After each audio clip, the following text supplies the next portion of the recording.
Good morning बच्चों, आयत classes में आपका स्वागत है। इसके पहले वाले वीडियो में हमने पढ़ा था क्लास 10 से फर्स्ट टॉपिक या फर्स्ट चैप्टर का रासायनिक अभिक्रियाएं एवं समीकरण। इसमें हमने रासायनिक अभिक्रिया की परिभाषाएं पढ़े थे, उसके कुछ दैनिक जीवन में जो उदाहरण हैं वो हमने देखा था और उसको समीकरण को संतुलित कैसे करते हैं ये हमने पढ़ा था। साथ ही हमको ये भी पढ़ना है कि जब भी उसके रासायनिक समीकरण का बैलेंसिंग करते हैं, उसको संतुलित करते हैं, तो उसमें जो अपन लोग जो उसकी अवस्थाएं होती है ना, रासायनिक समीकरण में जो पार्टिसिपेट करने वाले जो तत्व होते हैं उसकी अवस्थाएं होती है, उसको ध्यान में रखते हुए उसकी अवस्थाओं को भी मेंशन करना ज़रूरी होता है। तो वो आइए हम देखते हैं कि रासायनिक समीकरण के संतुलन करने के साथ साथ उसकी अवस्थाओं को कैसे लिखा जाता है। हम एक सिंपल सा उदाहरण देखते हैं। जैसे carbon dioxide, carbon plus oxygen मिला के बनाता है कार्बन डाइऑक्साइड, है ना। ये तो सभी को पता है, इसको बैलेंसिंग करने की ज़रूरत तो है नहीं, ये सिंपल है। क्योंकि हमने पढ़ चुके हैं इसलिए हम सिर्फ इसके स्टेट को लेकर के चल रहे हैं, इसकी अवस्थाएं कि आपको कैसे लिखना है। तो आपको पता है कि कार्बन है सॉलिड स्टेट में होती है, ठोस अवस्था। ऑक्सीजन गैस है, कार्बन डाइऑक्साइड भी गैस है। तो इसको साथ ही बैलेंस करने के साथ साथ हम इसको इस तरह से लिखेंगे कि क्योंकि कार्बन ठोस अवस्था में है तो सॉलिड, ऑक्सीजन गैस में है तो ब्रैकेट में आप जी लिखेंगे, कार्बन डाइऑक्साइड भी गैस है तो आप ब्रैकेट में जी लिखेंगे। ठीक है, इस तरह से आप इसके स्टेट को भी लिखते जाइएगा, उसकी अवस्थाएं, तब आपका समीकरण पूरी तरह से संतुलित होगा और आपको एग्ज़ाम में फुल नंबर मिलते हैं। ठीक है, अब देखिए जैसे बता दूं मैं आपको, जैसे कोई पदार्थ या तत्व द्रव अवस्था में है तो आप स्मॉल लेटर एल से उसको दर्शाएंगे। इसी तरह से ठोस में है ना, तो आप एस सॉलिड।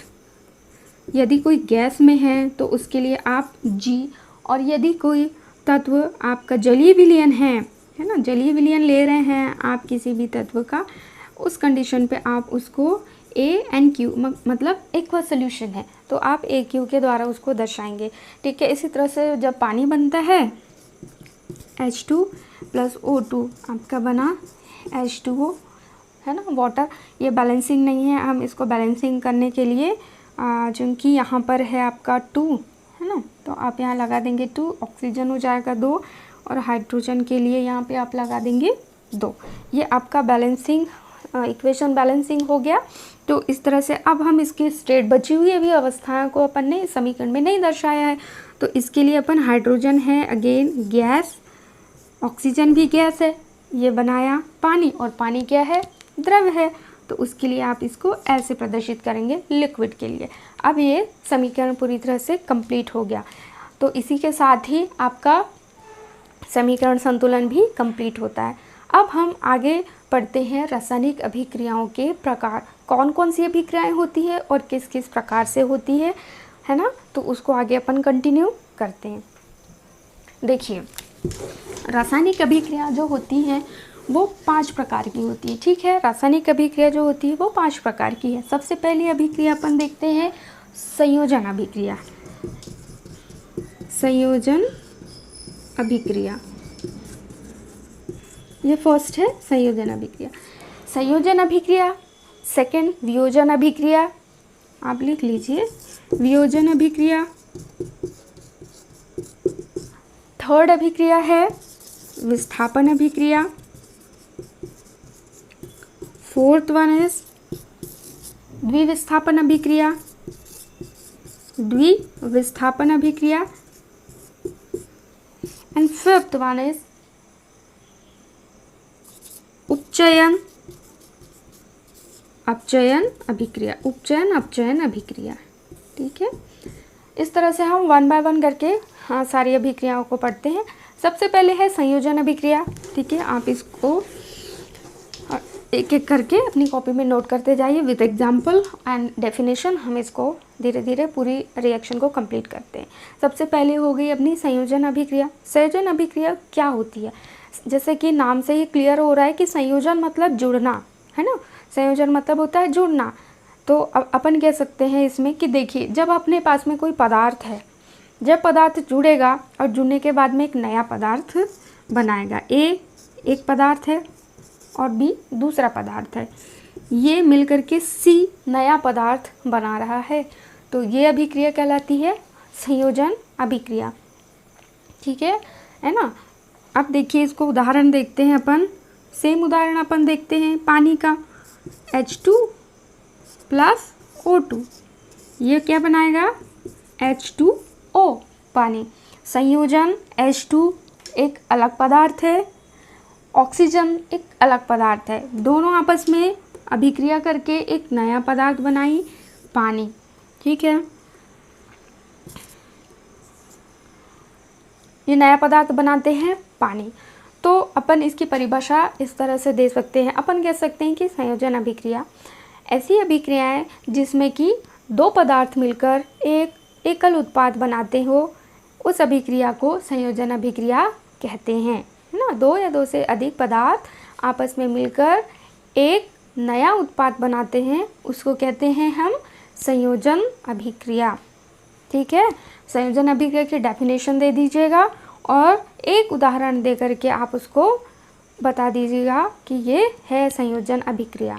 ठीक है, अब संयोजन अभिक्रिया जो होती है, संयोजन अभिक्रिया के साथ ही साथ एक और अभिक्रिया होती है, उसको कहते हैं आप ऊष्माक्षेपी अभिक्रिया। ठीक है, संयोजन अभिक्रिया तो हुई, साथ ही एक और अभिक्रिया हो रही है।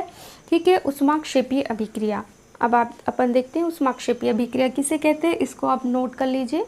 उसके बाद में अपन देखते हैं ऊष्माक्षेपी अभिक्रिया।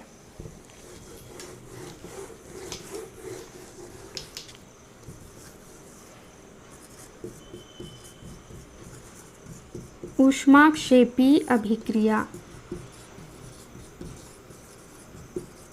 क्या होती है? ऊष्माक्षेपी अभिक्रिया, ऊष्माक्षेपी अभिक्रिया ऐसी अभिक्रिया होती है जिसमें कि ऊष्मा का उत्सर्जन होता है ना। ऊष्मा उत्सर्जन होता है।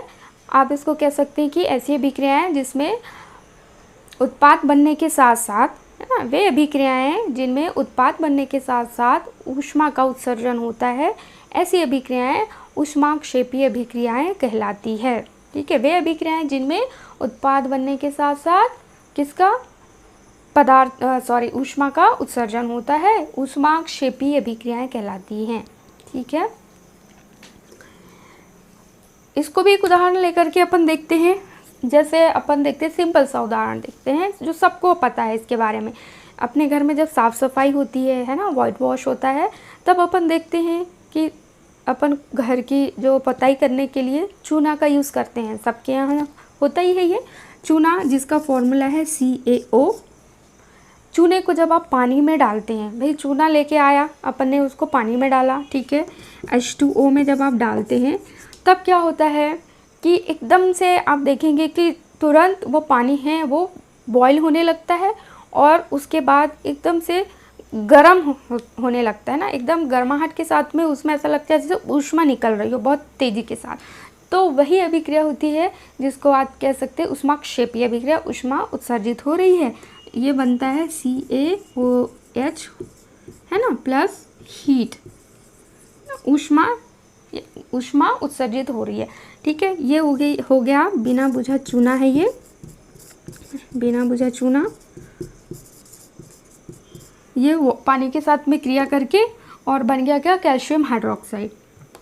आप लिख लीजिए इसको और अच्छे से समझ में आ जाएगा, कैल्शियम हाइड्रोक्साइड। ठीक है, तो इस तरह से हो गई ये ऊष्माक्षेपी अभिक्रिया है। बहुत ही सिंपल है, बहुत इसको, ये जो उदाहरण है ये तो कोई नहीं भूल सकता है, इतना बहुत ही इजी उदाहरण है और आप इसको घर में भी करके देख सकते हैं। एक बार आप कर लीजिए तो और अच्छे से आपको समझ में आ जाएगा कि ये कौन सी अभिक्रिया होती है, ऊष्माक्षेपी अभिक्रिया है। ठीक है, उसके बाद में ये तो हो गया आपका संयोजन रिएक्शन, उसी के साथ साथ ये वाली रिएक्शन भी होती है। सेकंड है, अपन ने पढ़ा है, सेकंड होती है आपकी वियोजन अभिक्रिया। वियोजन अभिक्रिया, इसको आप कह सकते हैं डीकम्पोजिशन रिएक्शन, है ना, डीकम्पोजिशन रिएक्शन होती है, रिएक्शन कहते हैं इसको आप इंग्लिश में, डीकम्पोजिशन रिएक्शन। अब ये ऐसी अभिक्रिया होती है जिसमें कि वियोजन होता है, जब कोई पदार्थ, है ना, दो या दो से अधिक भागों में टूट जाता है, उसी को आप वियोजन अभिक्रिया कहेंगे। वियोजन, इसका भी नाम से आप हम कह सकते हैं कि वियोजन मतलब टूटना। जब कोई पदार्थ दो या दो से अधिक भागों में टूटता है तो ऐसी अभिक्रिया को हम वियोजन अभिक्रिया कहते हैं। ठीक है, जैसे कि आप एक उदाहरण ले लीजिए, H2O का उदाहरण ले लिया हमने। H2O लिया, ठीक है।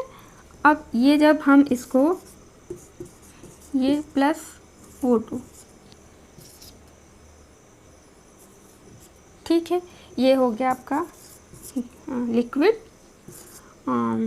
Gas and gas. ठीक, ये जो अभिक्रिया होती है ये है वियोजन अभिक्रिया। वियोजन अभिक्रिया, अब देखिए इसमें क्या होता है, कोई पदार्थ है पानी, ठीक है, पानी टूटता है और बन जाता है दो छोटे पदार्थों में। पानी जो है, कोई बड़ा पदार्थ जब दो छोटे भागों में टूट जाता है तब यह दो छोटे उत्पाद बनाता है, जैसे हाइड्रोजन और ऑक्सीजन। तब यह अभिक्रिया हो गई आपकी वियोजन अभिक्रिया। ठीक है, अब देखिए एक चीज़ और, वियोजन अभिक्रिया के संपन्न होने के लिए हमको जो ऊर्जा है वो हमेशा बाहरी ऊर्जा की आवश्यकता पड़ती है, क्योंकि कोई चीज़ ब्रेक डाउन हो रही है, टूट रही है, तो उसके लिए हमको अधिक ऊर्जा की आवश्यकता होती है। और वो ऊर्जा कहाँ से मिलेगी, हमको बाह्य स्रोत से मिलेगी। ठीक है, और ये 3 प्रकार से हम इसको प्राप्त कर सकते हैं।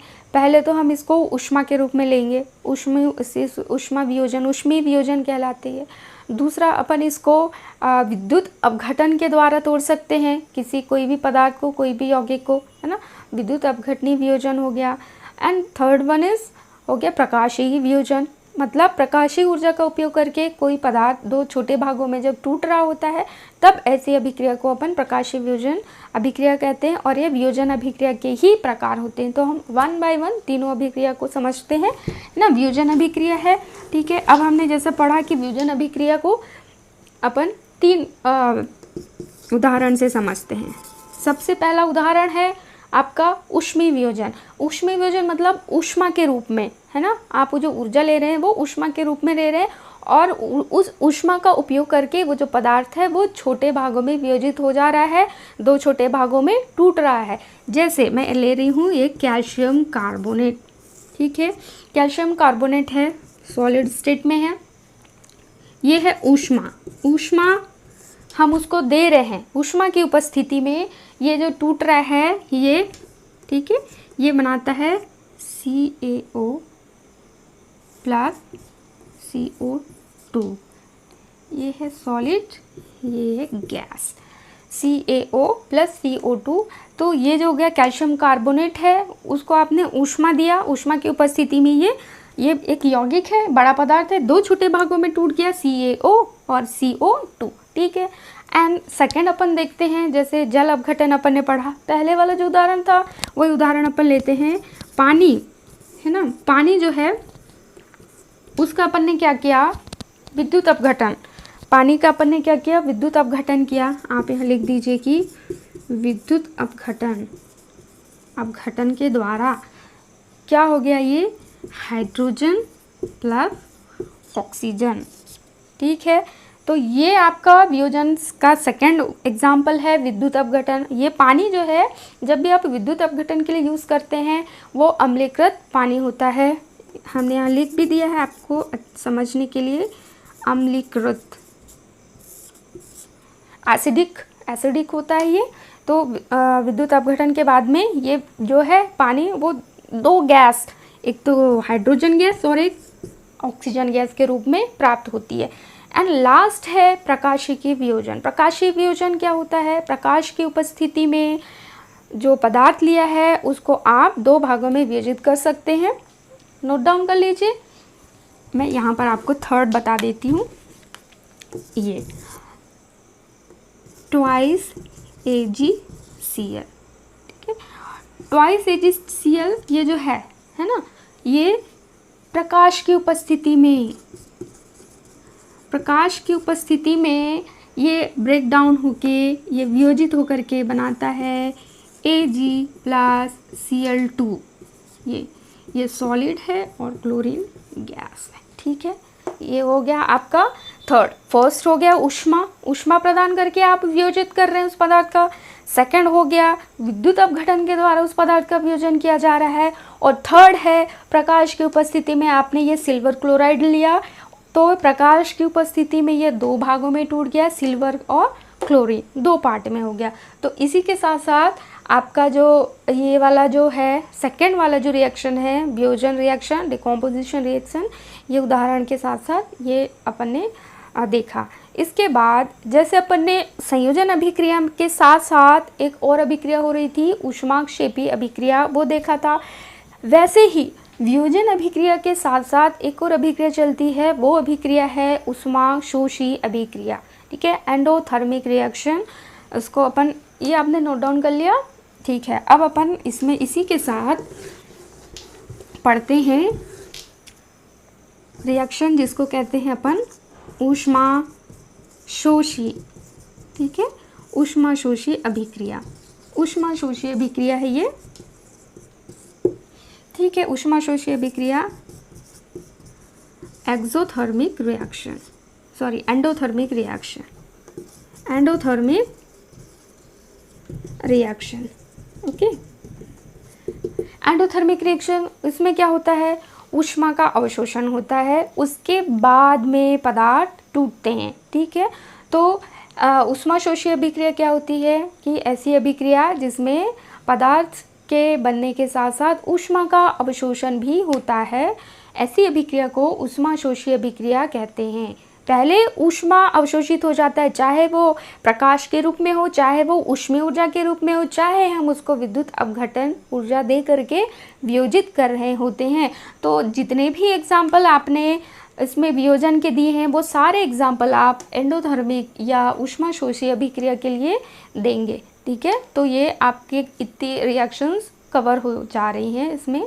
तो इसमें एक क्वेश्चंस आपके बनते हैं। एक तो क्वेश्चन बनता है कि रासायनिक अभिक्रिया कितने प्रकार की होती हैं, प्रत्येक को उदाहरण देकर के समझाइए। या आपको अभिक्रिया जो रासायनिक अभिक्रिया के नाम देकर के पूछ सकता है कि भाई कभी आपको दे दिया कि संयोजन रिएक्शन किसे कहते हैं, वियोजन रिएक्शन किसे कहते हैं, उदाहरण देकर समझाइए। या अंतर पूछ लिया कि संयोजन और वियोजन जो अभिक्रिया होती है उनमें क्या अंतर है। या आपको ये भी पूछ सकता है कि ऊष्माशोषी और ऊष्माक्षेपी अभिक्रिया किसे कहते हैं, उदाहरण देकर के समझाइए। ये क्वेश्चन भी बहुत इंपॉर्टेंट है, किसी न किसी फॉर्म में एग्ज़ाम में पूछा जाता है।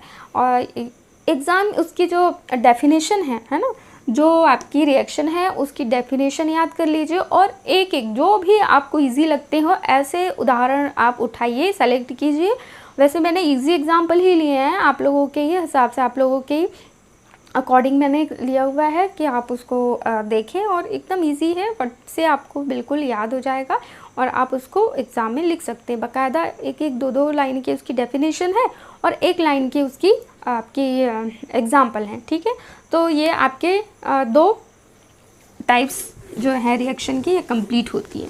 थर्ड टाइप अपन पढ़ते हैं विस्थापन अभिक्रिया। विस्थापन अभिक्रिया, ठीक है। विस्थापन अभिक्रिया, इसको आप कहते हैं इंग्लिश में डिस्प्लेसमेंट रिएक्शन, डिस्प्लेसमेंट रिएक्शन या विस्थापन अभिक्रिया। अब विस्थापन अभिक्रिया में से भी अपन लोग, जैसा नाम है विस्थापन, वैसे ही अपन लोग उसकी परिभाषा दे सकते हैं। विस्थापन मतलब कि एक जगह से दूसरी जगह किसी चीज़ का हटना, ओके, उसको आप कहेंगे विस्थापन होना। तो अब अपन अभिक्रिया, रासायनिक अभिक्रिया जो विस्थापन अभिक्रिया है उसको कैसे दर्शाएंगे, तो अपन देखते हैं विस्थापन अभिक्रिया क्या होती है। विस्थापन अभिक्रिया ऐसी अभिक्रिया होती है जिसमें कि अधिक क्रियाशील पदार्थ कम क्रियाशील पदार्थ को उसके यौगिक में से स्थापित कर देते हैं। ऐसी अभिक्रियाएं विस्थापन अभिक्रिया कहलाती है ना। आप नोट डाउन कर लीजिए, फिर से बोल रही हूँ कि वे अभिक्रियाएं जिनमें अधिक क्रियाशील पदार्थ कम क्रियाशील पदार्थ को उसके यौगिक में से विस्थापित कर देते हैं, ऐसी अभिक्रिया विस्थापन अभिक्रिया कहलाती है, ठीक है। अब देखिए, अपन एग्जाम्पल देखते हैं इसके। एग्जाम्पल सबसे पहले एक एग्जाम्पल लेते हैं हम, कॉपर सल्फेट। कॉपर सल्फेट लिया प्लस आयरन, इसमें की अपन ने क्रिया कराई, क्रिया के बाद जो पदार्थ बनेगा FeSO4 प्लस कॉपर। ठीक है, ये हो गई इसकी अभिक्रिया। आप ये अभिक्रिया दे दीजिए, सिंपल है, आपको अभी इजीली समझ भी आ जाएगी। कॉपर सल्फेट है, कॉपर सल्फेट और आयरन की क्रिया कराया आपने। क्या देखिए इसमें क्या हो रहा है, आपके पास में एक यौगिक है कॉपर सल्फेट, ठीक है, एक सब्सटेंस है कॉपर सल्फेट है, और एक है आपके पास में आयरन। आपने इसकी जब रिएक्शन करवाया तो बना आयरन सल्फेट। अब इसमें आप देखिए कि जो ये आयरन है, ये जो आयरन है, ये कॉपर को हटा के FeSO4 के साथ में संयोग करके FeSO4 बनाता है। इट मीन्स जो आयरन है वो अधिक क्रियाशील है और कॉपर है कम क्रियाशील पदार्थ। तो अधिक क्रियाशील पदार्थ तुरंत ही इसको हटा दिया, विस्थापित कर दिया और खुद ने बना लिया FeSO4 और इसको अलग कर दिया। ठीक है, इसके आप एक प्रयोग भी कर सकते हैं अपनी लैब में। आपने कॉपर सल्फेट का सोल्यूशन लेना है और एक कॉपर की एक आयरन की जो कील है, छड़ है, लोहे की छड़ को उसमें डाल देना है। कॉपर सल्फेट का विलयन ब्लू कलर का होता है। थोड़ी देर दोनों को रख दीजिए, कुछ देर में जब रिएक्शन होगी तब आपको उसमें एक चेंज दिखेगा। चेंज ये दिखेगा कि जो सबसे पहले तो जो विलयन का कलर है, जो ब्लू कलर है वो ग्रीन कलर में कन्वर्ट हो जाएगा। ठीक है, और जो कॉपर की जो कील है, जो पहले सिर्फ कील थी, कॉपर की कील थी, उसमें थोड़ा सा चेंज दिखेगा कि उसमें एक परत जमा हो जाएगी, वो परत रहेगी कॉपर की। ठीक है, तो इस तरह से FeSO4 बन गया। क्या बना, वो एक ग्रीन कलर का सोल्यूशन बन गया। और कॉपर जो थी, जो कॉपर हो किस पे जमा हो गई, आयरन पर की छड़ पर जमा हो जाती है। तो ये इस तरह से आप खुद कर भी सकते हो और अच्छे से समझ में आएगा, और समीकरण के रूप में आप इसको लिख करके उदाहरण बता सकते हैं किसका, विस्थापन अभिक्रिया का। ठीक है, क्लियर हो गया, आपकी डेफिनेशन भी हो गई, आपका एग्जाम्पल भी हो गया है ना। इस तरह से अब हम नेक्स्ट रिएक्शन पढ़ते हैं, द्विविस्थापन अभिक्रिया। द्विविस्थापन अभिक्रिया क्या होती है? विस्थापन अभिक्रिया के बाद में आ गई आपकी द्विविस्थापन अभिक्रिया, double displacement reaction. Okay, double displacement reaction है इंग्लिश में, हिंदी में द्विविस्थापन अभिक्रिया। अब इसमें क्या होता है, द्विविस्थापन अभिक्रिया मतलब दो, विस्थापन तो सेम है, ठीक है, द्वि मतलब दो। अब इसमें क्या होगा कि इस अभिक्रिया में जो दो पदार्थ के बीच आयनों का आदान प्रदान होता है। ठीक है, वे अभिक्रियाएं द्विविस्थापन अभिक्रिया वे अभिक्रियाएं होती है जिसमें कि दो पदार्थों के बीच आपस में आदान प्रदान होकर के एक नया उत्पाद बनता है, जिसको कि द्विविस्थापन अभिक्रिया कहते हैं। अब इसमें आप एग्जाम्पल देखते हैं, डबल डिस्प्लेसमेंट मेथड का एग्जाम्पल अपन देखते हैं।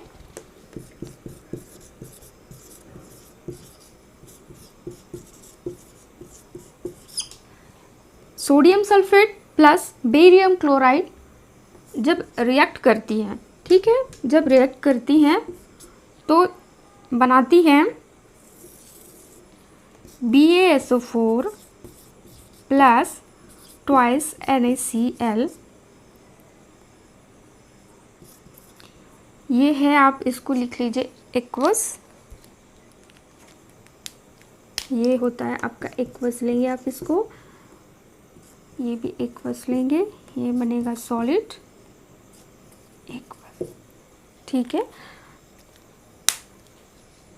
अपने इसमें लिया सबसे पहले सोडियम सल्फेट Na2SO4 की बेरियम क्लोराइड BaCl2 से रिएक्ट करवाया, क्या बनता है BaSO4 और NaCl। अब देखिए कि बनता कैसे है, और अच्छे से एक्सप्लेन करती हूँ मैं इस इक्वेशन को।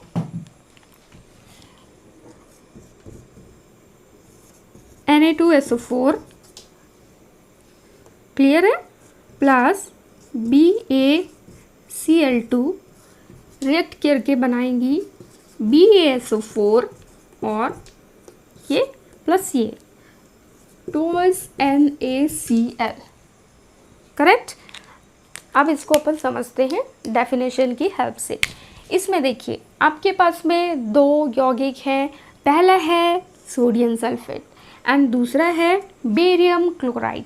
ठीक है, अब कहते हैं डेफिनेशन के अकॉर्डिंग अपन देखते हैं कि दो यौगिकों के बीच जो आयन्स हैं उनके आदान प्रदान से नए पदार्थ बनते हैं। दो यौगिकों के बीच आपस में एक्सचेंज होते हैं, दो यौगिकों के आयन्स के एक्सचेंज होते हैं, उसके बाद जो नए पदार्थ बनते हैं। ठीक है, डबल डिस्प्लेसमेंट रिएक्शन में इसमें क्या होते हैं आयन्स के। अब देखते हैं अपन इसमें जो है, देखिए बेरियम और सल्फेट।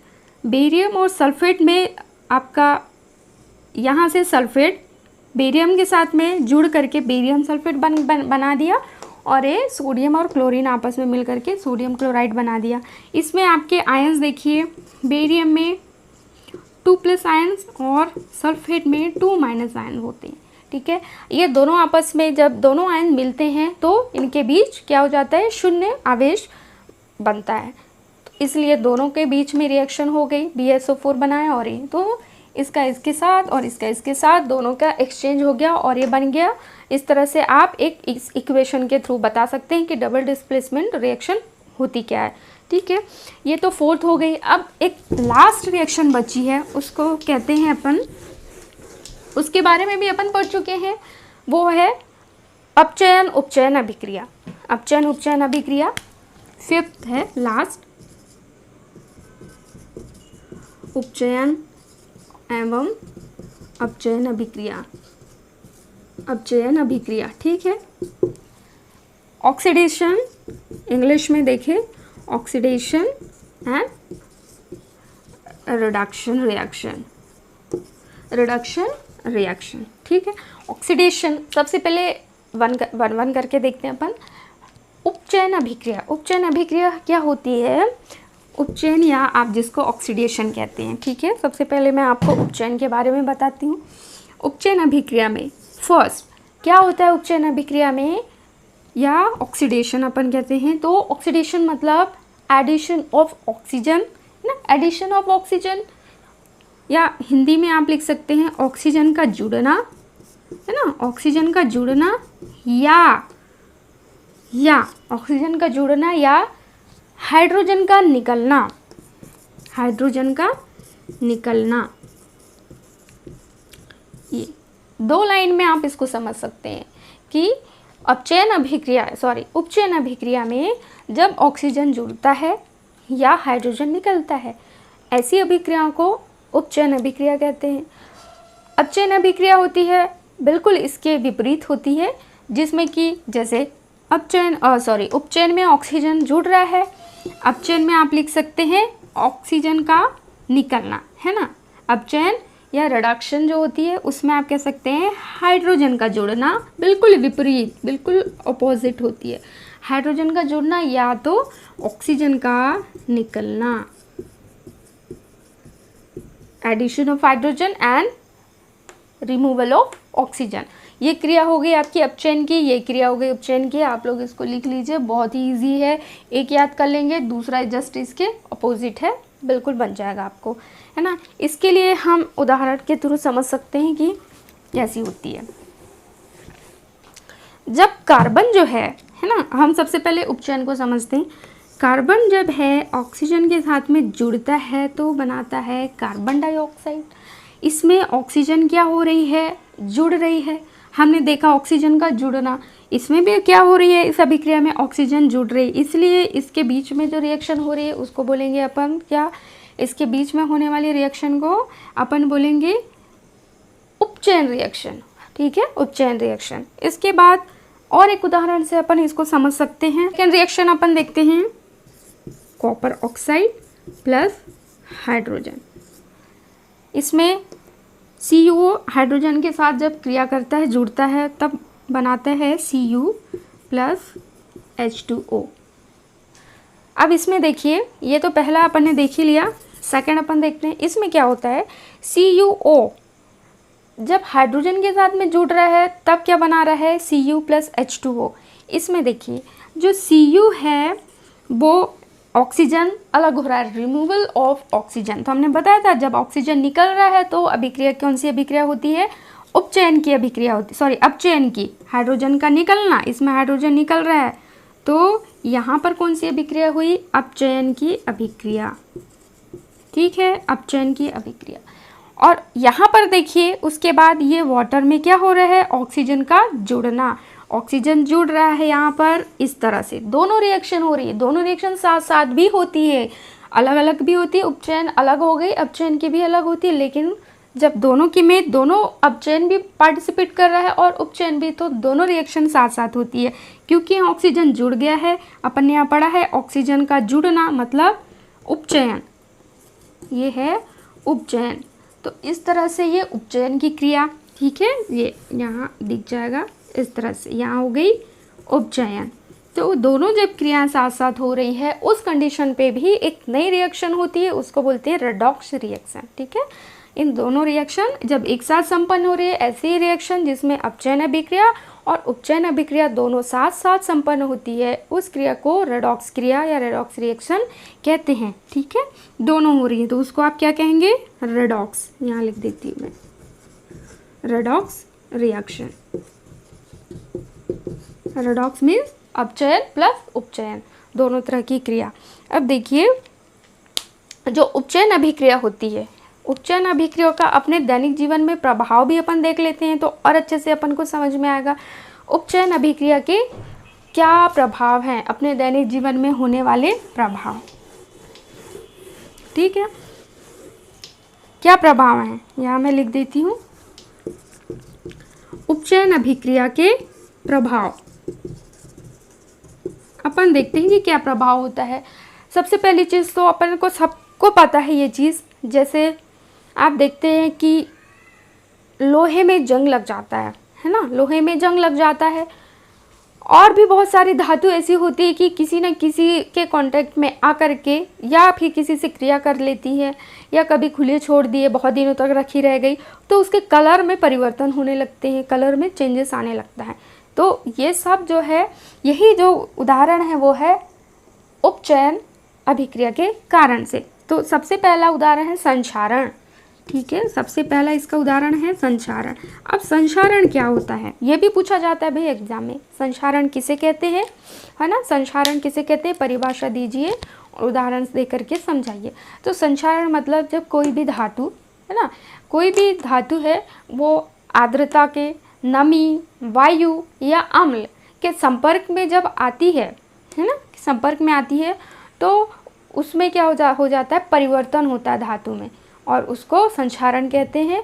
सिंपल सी बात है कि जंग लगना, लोहे में जंग लगना सबसे अच्छा उदाहरण संक्षारण का। दूसरा है, जैसे आप देखेंगे कि चांदी, वो भी बहुत दिनों तक यदि पड़ी रहती है या यूज़ भी कर रहे होते हैं तो वो उसका कलर क्या होने लगता है, काला होने लगता है, काली परत चढ़ने लगती है।